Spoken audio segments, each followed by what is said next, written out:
श्री शिवाय नमस्तुभ्यम। 17 अगस्त दिन सोमवार के दिन हमें प्राप्त हो रही है साल की सबसे बड़ी तिथि नाग पंचमी। आप सब जानते होंगे, अगर इस दिन घर में रोटी बना ली जाती है तो भारी संकट जीवन में आता है। महिलाओं को और पुरुषों को 3 काम इस दिन घर पर जरूर करने चाहिए। इससे सर्पदंश का भय नहीं रहता, शारीरिक मानसिक आर्थिक कष्ट बंधनों से मुक्ति मिलती है। और भूल कर भी आपने यह 5 गुप्त काम कर लिए तो आप सभी को बहुत सारे कष्ट पीड़ा का सामना करना पड़ सकता है। तो भूल कर इन कार्यों को ना करें। आइए जानते हैं इस बारे में संपूर्ण जानकारी। हमारे शास्त्रों में लिखा गया है कि श्री नारायण शेष नाग की सैया करते हैं और महादेव के गले में वासुकी नाग है। ऐसा भी वर्णन मिलता है पूरा ब्रह्मांड शेष नाग के फन के ऊपर विराजमान है। हमारे शास्त्रों में नागों का बहुत महत्व है जी। ऐसे में यह सावन पंचमी यानी नाग पंचमी इस बार दुर्लभ है, क्योंकि सूर्य भगवान राशि परिवर्तन करेंगे और यह संक्रांति का दिन होगा। और इस दिन सोमवार का होना किसी दुर्लभ संयोग से कम नहीं है। पुत्र, विवाह, नौकरी, धन संपदा, रोग, कर्ज इत्यादि की जो दिक्कत है उसके लिए कुछ श्रेष्ठ कार्य आपको अपने घर पर जरूर ही करने चाहिए। आइए जानते हैं इस बारे में पूरी संपूर्ण जानकारी। इस बार की नाग पंचमी बहुत खास है जी। शास्त्रों में कहा जाता है ओम नागेंद्राय नमो नमः कहते हुए अगर नाग देवता का पूजन किया जाए तो अनंत गुना लाभ देता है। या सर्प गायत्री मंत्र जैसे कि ओम नवकुल नागाय विद्महि विषदंताय धीमहि तन्नो सर्पः प्रचोदयात्, यह मंत्र जो है अगर आप काल सर्प दोष की मुक्ति के लिए या सामान्य रूप से जप करते हैं या किसी उपाय के रूप में काम लेते हैं तो अनंत गुना इसका लाभ होता है। इसका अर्थ है हम नौकुल के नागों और विषैले दांत वाले नाग देवता का ध्यान और उन्हें प्रणाम करते हैं और वह हमारे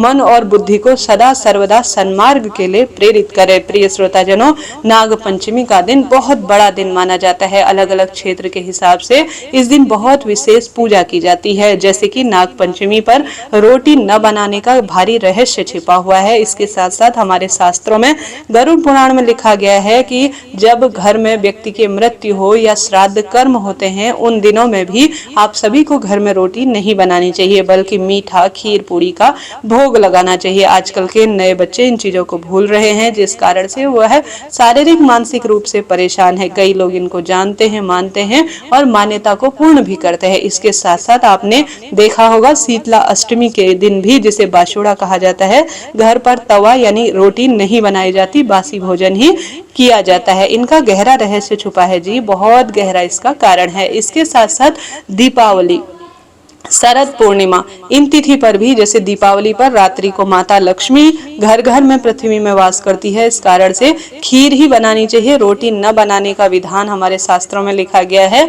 इसके साथ साथ शरद पूर्णिमा को कोजागरी पूर्णिमा कहते हैं और रात्रि में माता लक्ष्मी आती हैं और सदा सर्वदा सौभाग्य देती हैं। तो शरद पूर्णिमा के दिन भी घर पर रोटी नहीं बनानी चाहिए। जिसके घर में मृत्यु हुई हो, दाह संस्कार के कर्म हुए हों, उन घरों में भी आपने देखा होगा रोटी नहीं बनानी चाहिए। यह कोई कही सुनी बातें नहीं है, गरुड़ पुराण और इन शास्त्रों में इसका स्पष्ट वर्णन मिलता है। तो आपके क्षेत्र में किन तिथि पर रोटी न बनाने का कहते हैं, कमेंट्स बॉक्स में जरूर बताएं। साल की सबसे बड़ी तिथि है नाग पंचमी, भूलकर भी इन कार्यों को ना करें। सबसे पहला जो कार्य है वह है रोटी न बनाने का। तो आपको यह बात पता नहीं है तो आप इस बार रोटी घर में न बनाएं, उसके स्थान पर खीर पुआ पूड़ी बनाएं और महालक्ष्मी को, नाग देवता को और सभी देवी देवताओं को भोग लगाएं। इसके साथ साथ आप नाग पंचमी पर इस बात का भी जरूर ध्यान रखें कि आप सभी को किसी भी रूप में कोई भूमि नहीं खोदनी है। कहा जाता है अगर इस दिन भूमि खोदी जाए ना तो गलती से भी, क्योंकि इस समय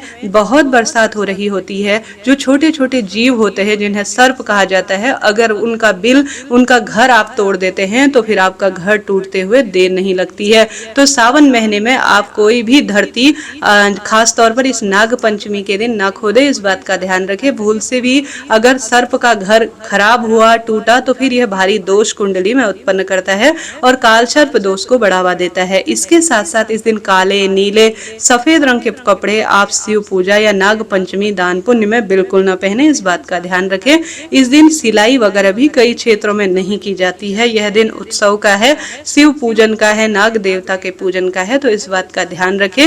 इस दिन किसी पेड़ के जो पत्ते होते हैं या किसी पेड़ को तोड़ना भी मना ही होती है। तो चीजों को नोट करिएगा और साथ के साथ किसी भी पशु पक्षी को, कोई भी नाग इत्यादि हो या कोई भी पशु हो, क्योंकि महाकाल को अर्थात महादेव को विशेष तौर पर पशुपतिनाथ कहा जाता है। गलती से भी किसी जीव का इस दिन दिल दुख जाता है तो यह भारी दोष उत्पन्न करता है, क्योंकि जीव आत्मा के रूप में महाकाल हर व्यक्ति के अंदर विराजमान है। तो भूलकर भी किसी जीव को आप ठेस न पहुंचाए। साथ के साथ इस बात का आप जरूर ध्यान रखें कि कोई भिक्षुक आपके द्वार पर आता है तो न जाने कौन से पितृ के स्वरूप में नाग बनकर आपके द्वार पर किस तरह से आ रहे हों, इस बात का ध्यान रखें। कहने का अर्थ है कि दान पुण्य कुछ ना कुछ जरूर देना है। और नागों को दूध पिलाना भी गलत माना जाता है। कई लोग यह गलती करते हैं कि नाग देवता को दूध पिलाते हैं, तो यह ठीक नहीं होता है। इस दिन आपको कौन से कार्य करने हैं, जैसे कि गुरुजी बताते हैं, नील निधि का नाम लेकर। किसका नाम लेना है? नील निधि का नाम लेकर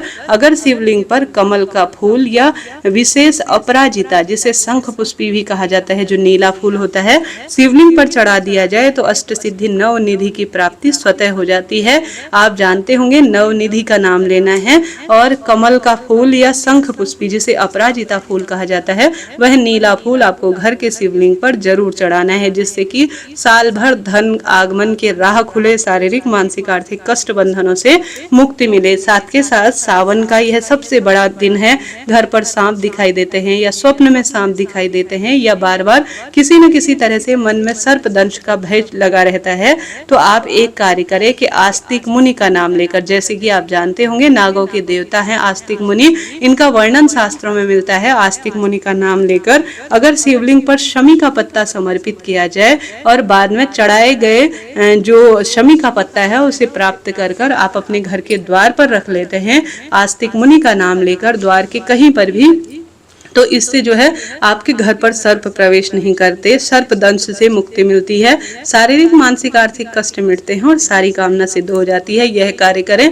और एक कार्य आप जरूर करें, थोड़ा सा शक्कर लीजिए और आप शक्कर में दूध मिला लीजिए गौ माता का। आपके घर पर शिवलिंग है, उसके ऊपर नाग देवता हैं, तो उन पर आप ओम नागेंद्राय नमो नमः कहते हुए मीठा दूध अगर समर्पित करते हैं कहीं शिव मंदिर में, शिवलिंग के ऊपर जो नाग देवता हैं, तो उसका बहुत अधिक लाभ है। अगर आप नाग देवता को इस दिन मीठा दूध जो है, जैसे कहीं पर बिल इत्यादि है, वहां पर आप जो दूध है उसे रख कर आते हैं तो भी लाभ मिलता है। काल सर्प दोष है और बहुत अधिक परेशानी है तो तांबे का या चांदी का एक नाग नागिन का जोड़ा सुनार के पास से जाकर लेकर आइए और उसे लाकर आप सभी किसी नदी में प्रवाहित कर देते हैं काल सर्प दोष मुक्ति के लिए, या किसी मंदिर में या पंडित जी को दान में देकर आ जाते हैं, तो तुरंत ही काल सर्प दोष कुंडली में मिटता है, शारीरिक मानसिक आर्थिक कष्ट बंधनों से मुक्ति मिल जाती है।